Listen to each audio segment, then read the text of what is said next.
Hey guys, welcome to my channel. Today, we're going to take a look at another horrible case with you. In April 2015, the small town of Leighton in New South Wales, Australia, came to a standstill.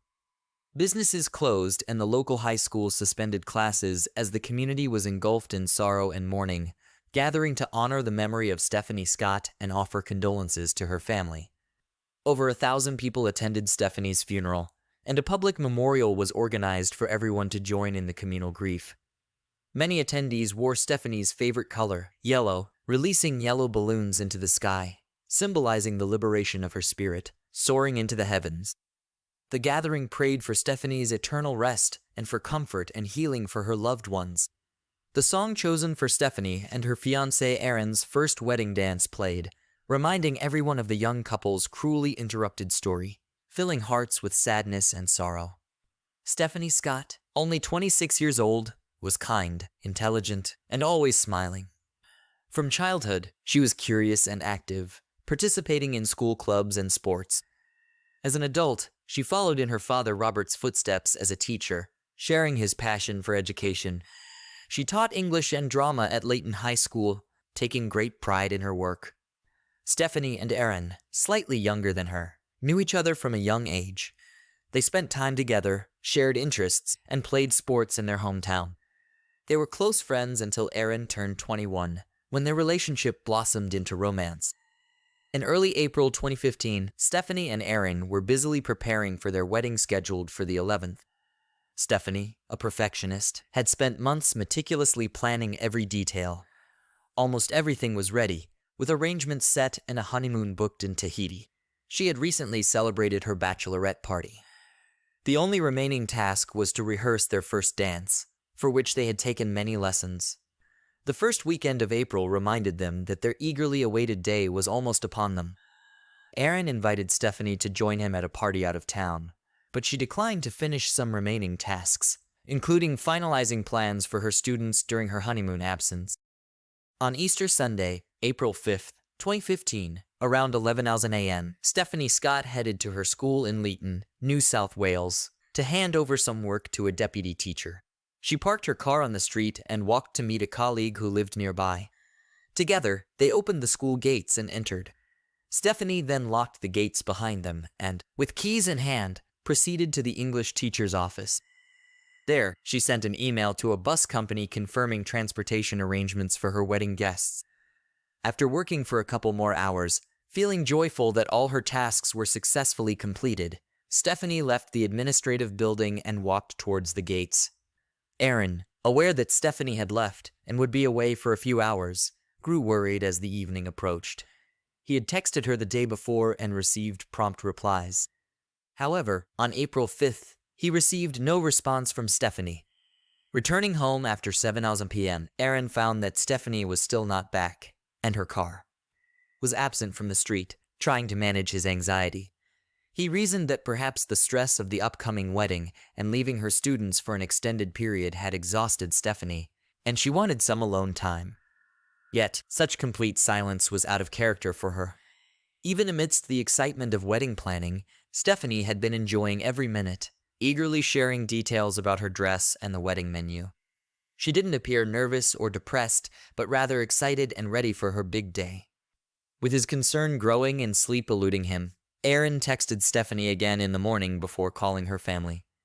More than a day had passed since Stephanie's disappearance, and Aaron went to the Leon police station to report his missing fiancée. The police, after inspecting the vicinity and noting Stephanie's car's disappearance, speculated that she might have left the school and been involved in an accident or gotten stuck in a ditch or creek. Helicopters were deployed to search the area, while ground police headed straight to the last known location of Stephanie, Leon High School. Due to Easter Sunday and the limited number of people at the school, there were few witnesses, complicating the police investigation but also ruling out hundreds of potential suspects. A check of the school's alarm system in Stephanie's classroom revealed that she had deactivated it at 1:30 p.m. and reactivated it at 1:38 p.m. This provided the police with the precise time when Stephanie was nearby, but it was the only detail they could ascertain. Detectives attempted to use phone tracking, but Stephanie's mobile phone was turned off, The last activities on her bank accounts or social media were on Saturday, April 4th. Local news broadcasts began covering the story by April 7th, while hundreds in the small community eagerly sought any information about Stephanie. However, such behavior was completely uncharacteristic of Stephanie, and as each day passed with her wedding approaching, hope began to fade. Stephanie's mother, Marilyn, stated that if her daughter was not found within the next few hours, it likely meant something terrible had happened. A reporter from a local newspaper in Leon reported that the police resumed searching the school. They spent most of the day using digital mapping technology to study the school's premises and specifically marked the room where Stephanie worked on the day of her disappearance. A witness near Leon High School on Easter Sunday mentioned hearing strange noises around 2 p.m., like rustling and dragging something on the ground.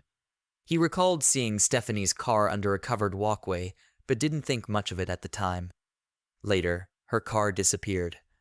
Another witness, a school employee, told detectives about an odd conversation he had with one of the school's cleaners the morning after Stephanie's disappearance. Amidst the rumors and anxious talk about the missing girl, the witness asked the cleaner when he last saw Stephanie, and he replied that he hadn't seen her on the day she disappeared. When asked if he thought Stephanie might have run away due to wedding stress, the man strangely and nervously laughed, which felt unsettling to the witness. Additionally, the witness noticed that the cleaner's face had scratches. The police decided to question him for additional information. This was 24-year-old Vincent Stanford. Detectives had a brief conversation with Vincent, who explained that he stopped by the school to take out the garbage bins, although he wasn't scheduled to work that day. He claimed he was there for a short time because he was in a hurry to buy groceries. Vincent asserted he didn't see Stephanie at that time and couldn't help but wish them luck in their search. He added that he left the school after 3 p.m. to go to the store where he always shopped. The police contacted the store that Vincent claimed to visit, only to learn it was closed on the specified date. This meant Vincent had reasons to lie about the store, making him a suspect in the investigation. Investigators decided to conduct another thorough interrogation of Vincent and went to his home, where he lived with his mother. When they arrived, Vincent was not home. His mother allowed the police to search the house, where they found a set of keys on a red and white cord matching the description of Stephanie Scott's keys. While the police were bagging evidence, Vincent arrived in his car. He was immediately detained, and his car was confiscated. In the back seat, they found several MDF panels seemingly stained with blood. Police also noticed tire tracks in front of the house not matching Vincent's vehicle. Additionally, a used condom was found on the ground with its wrapper in the bedroom. They asked Vincent where he was on that day, and pointing to a camera on the front passenger seat, he said he was taking photos. Detectives asked for permission to view the camera, and Vincent agreed with a shrug. When the police turned on the camera, the first image they saw was a photo of a burnt woman's corpse lying in a wooded area. Vincent tried to explain it away as just shots from a movie he had filmed, thinking they were funny. However, the police realized these were actual crime scene photos with Stephanie as the victim. Vincent Stanford, the cleaner at Leon High School, was immediately arrested. His seized phone and laptop revealed many photos of young girls, both from Leon High School and from the internet, as well as pictures of women he obviously stalked.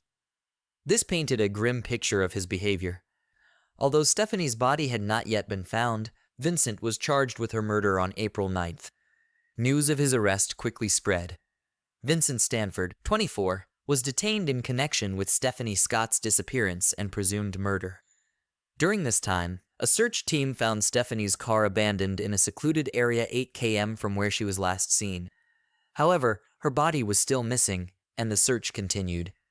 Detectives worked to identify the location where the photos with the body were taken. On April 17th, 5 days after last seeing Stephanie, another witness came forward. He reported seeing a car near a canal around 4 p.m. on Easter Sunday. A man got out of the car and threw an object resembling a laptop into the water before driving away. The police soon retrieved the laptop from the canal bed, confirming it belonged to Stephanie.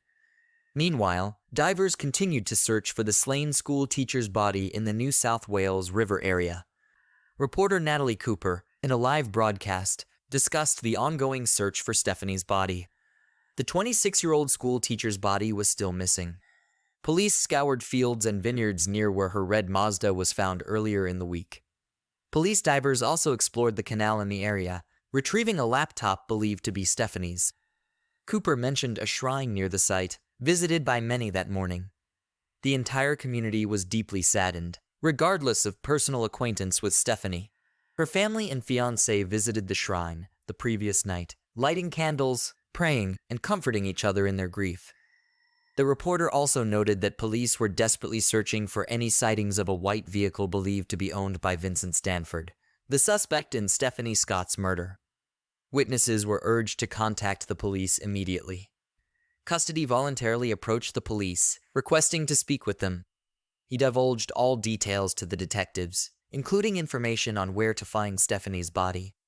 According to Vincent, on the day of the incident, Stephanie was in the upstairs teacher's room working on a computer, with the door to her office open. Vincent was cleaning garbage bins using a pressure vacuum and needed to take some bins upstairs. That's when he noticed Stephanie. Vincent told the detectives that he suddenly had the urge to kill her and quickly went home to fetch his special kit, including handcuffs, Viagra, a knife, and cleaning supplies. He also Googled information about bride violence. On returning, he found Stephanie packing up to leave. When she walked past him, she looked into his eyes and smiled, wishing him a happy Easter. That's when Vincent abruptly grabbed her and dragged her into a storeroom. Detectives reminded him of the scratches on his face they noticed during their first encounter and asked about their origin. It turned out some scratches were from Stephanie's microphone and others from her nails as she defended herself while he tried to kill her. Vincent described how he grabbed Stephanie from behind, covered her mouth with his right hand, and encircled her waist with his left hand before taking her to the storeroom. He shut the door and violently threw her to the ground, hitting her from left to right. After assaulting Stephanie, Vincent used the knife to kill her. He felt compelled to do so, admitting to harboring many brutal thoughts and schemes and having previously killed others. He speculated about having some psychological issues, clarifying that he harbored no hatred towards his victims, but simply enjoyed killing. Vincent then recalled feeling a hunger pang and decided to go home for a sandwich and coffee, leaving Stephanie lying alone on the storeroom floor. He went to his car, and after eating, he returned to the school, placed Stephanie's body in the trunk of her car, and drove her to his home. Parking the car on the street on Easter Monday, Vincent drove Stephanie's car with her body to a national park. There, he removed her body from the trunk and stripped it on the ground. He noticed many bruises and abrasions on Stephanie's face, including swelling on the right side and a bruise under her eye. He then decided to cover the body with branches and douse it with gasoline. He used a match to ignite the fire, which he discarded nearby. Vincent stayed briefly, taking several photos of Stephanie's body with his camera, then waited 5 minutes to ensure the fire was well lit before leaving. He abandoned Stephanie's car on a secluded country road and walked back to town. In response to detectives' questions about the brutal treatment of Stephanie, Vincent continued to deny such actions, although the officers knew it to be untrue. As a result, he faced additional charges of aggravated harm and physical injury to a woman. Investigators inquired why, in the photographs, the woman was undressed except for a bra. Vincent explained that he usually removes almost everything, leaving only the bra. He wasn't sure why he did this, possibly wanting a souvenir. He admitted taking Stephanie's bra. Regarding her earrings and wedding ring, Vincent claimed he didn't remember when he removed them from the woman, but likely threw them in a trash bin along with other items. In fact, Vincent had removed Stephanie's wedding and graduation rings and sent them to his twin brother, Marcus, who lived in Adelaide. Marcus sold the rings and earrings at a jewelry store, then destroyed Stephanie's driver's license after taking a photograph of it. A 24-year-old man was arrested at his home in the Adelaide Hills around 7 a.m. Neighbors were shocked that the next chapter in a murder case captivating the nation unfolded right on their doorstep. It was shocking and unsettling for their small street and community. Marcus, Vincent's identical twin, worked on a flower farm. His colleagues described him as very quiet and reserved, hardly interacting with them beyond work. During the trial, Marcus Stanford had no lawyer, and when the judge asked if there were any reasons he should not be sent to Leighton, he replied with a strong Dutch accent that he had never been there and did not need to go. However, the next morning, He was taken to Sydney under police escort and remained in custody. Stephanie's family was further devastated when the police announced a second arrest in Stephanie's case, Vincent's twin brother, Marcus. Finally, the search for the missing Stephanie came to an end. In fact, while Vincent was still giving his confession, the police had already located Stephanie's body. A day before her wedding date, a burnt body of a woman was found in a national park 60 miles from Leighton Middle School. Detailed investigation revealed that Stephanie had been brutally beaten on the head with a total of 40 blows, causing her death. Additionally, she had been stabbed in the neck before her body was discarded and set on fire. Photographs found on Vincent's phone conclusively showed that they were of Stephanie. Vincent Stanford's guilt was undeniable, and both he and his brother Marcus were brought to trial. In court, events unfolded unexpectedly. Initially, Vincent denied his guilt, and the proceedings became uncertain. However, based on the presented evidence and police work, it was decided that the case could lead to a conviction. Psychological tests showed that Vincent was believed to be a serial killer, posing a danger. He displayed a lack of emotions and sympathy, was merciless and indifferent, often laughing and not taking the situation seriously. Several troubling moments from his biography came to light. Vincent Stanford was born in Australia, but his family moved to the Netherlands when he was 3 years old. They later returned to New South Wales. At age 7, he dreamt of committing a murder. At 12, he nearly strangled his teacher. Classmates called him a psychopath, and due to problems with violence and disobedience, he was sent to a behavior correction school. He said he could never adapt to society and was later placed in a psychiatric facility. Psychiatric center where he was diagnosed with autism and oppositional defiant disorder. Vincent told the police that after being released, he tried to enter university or join the army, but was rejected in both cases. Therefore, he worked at several different places before getting a job as a cleaner at Leighton Middle School. His initial contract was for 5 weeks, but was then extended. While working at the school, he often hid in the women's restroom during student lunch breaks to watch them. Examining Vincent's mobile phone, detectives found he stalked girls at the school and 2 other women working in nearby shops before murdering Stephanie. Numerous photos of one young girl, about 2,000, were found on his phone. He also kept diary entries about her, following her home several times and noting when she left, trying to determine who else was inside. One entry read, "She's home alone at 15:40, enough time to abduct." He initially targeted this young girl, but when his plan failed because she left town, he turned his attention to Stephanie, who worked at the school. Upon careful examination of Vincent's car, it was found that stains on MDF panels confirmed the presence of Stephanie's DNA. Additionally, during a search inside the Stanford home, investigators found traces of Stephanie's blood on a knife, several condom packets, and her bra. After admitting guilt in selling Stephanie's rings, destroying evidence, and assisting Vincent in hiding facts, Vincent's twin brother Marcus was sentenced to 15 months in prison. The judge noted that Marcus' sentence did not include the possibility of early parole, as there is no such practice. Marcus was sentenced to 1 year and 3 months in prison for his involvement in Stephanie Scott's murder. The sentence was to end on September 9, 2016. Had Marcus not pleaded guilty, he would have been sentenced to 1 year and 8 months in prison. In October 2016, Marcus was released. Over 60 people signed a petition calling for an appeal of the court's decision regarding Marcus Stanford, describing it as pathetic. After his release from prison, Marcus briefly returned to Leighton accompanied by his mother. However, the local community made it clear that his presence was unwelcome, and his current whereabouts remain unknown. Marcus has apologized for his actions since his release, claiming he will cause no further trouble and admitting his actions were truly foolish. He regrets his inability to change the past. Marcus wishes to have no contact with his brother Vincent and does not seek to establish any. The twins' father, Steve, expressed confusion and fear over Vincent's crimes and has no desire to communicate with him. He rules out the possibility of meeting Vincent and wants nothing to do with him. Steve stated he cannot comprehend why Vincent committed these crimes and, frankly, he does not intend to seek an answer. On the day before Stephanie's 28th birthday, Vincent Stanford was sentenced to life imprisonment for murder and 15 years for sexual violence under aggravating circumstances. Both sentences were effective from April 8, 2015. During the trial, Stephanie's mother, Marilyn, stated that Vincent was unable to cope with his own life and therefore took Stephanie's, depriving her of a chance at a happy future. They will never know the full extent of their daughter's suffering, but the knowledge that she suffered is too hard to bear. Thus, the family prefers to retreat from the public eye to mourn their beautiful girl and overcome their grief. In the future, Stephanie's relatives will not respond to questions, participate in interviews, or television programs. The day after the trial, the family planned to celebrate Stephanie's too short and amazing life on what would have been her 28th birthday, the second birthday they've celebrated without her. A tea party with mint cookies was scheduled for 3:00 p.m., and Stephanie's mother invited everyone to join.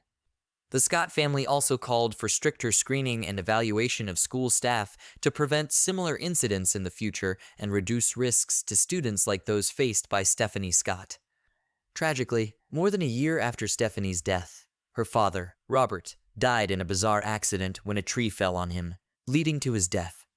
He was buried near the same place where his daughter was interred. Having lost Stephanie, Aaron moved to Europe hoping to heal his pain associated with New South Wales. 5 years after losing his beloved, Aaron met a new love and announced his engagement to a woman named Samantha. The community of Leon was deeply affected by the tragic story of Stephanie Scott. She will never be forgotten, and her life story has been immortalized in books. Stephanie's family hopes that people will remember her and all her remarkable qualities, her passion for teaching, helping, and mentoring others. They believe Stephanie embodied all the good qualities of a human being and made a significant impact on many lives. In her memory, her loved ones encourage everyone to be kind to themselves and strive to do good in the world. Stephanie Scott's story leaves a profound mark that inspires everyone to live a life filled with caring for others. Thanks for watching, guys. Subscribe to the channel, and also don't forget to click the bell. There are many shocking stories ahead.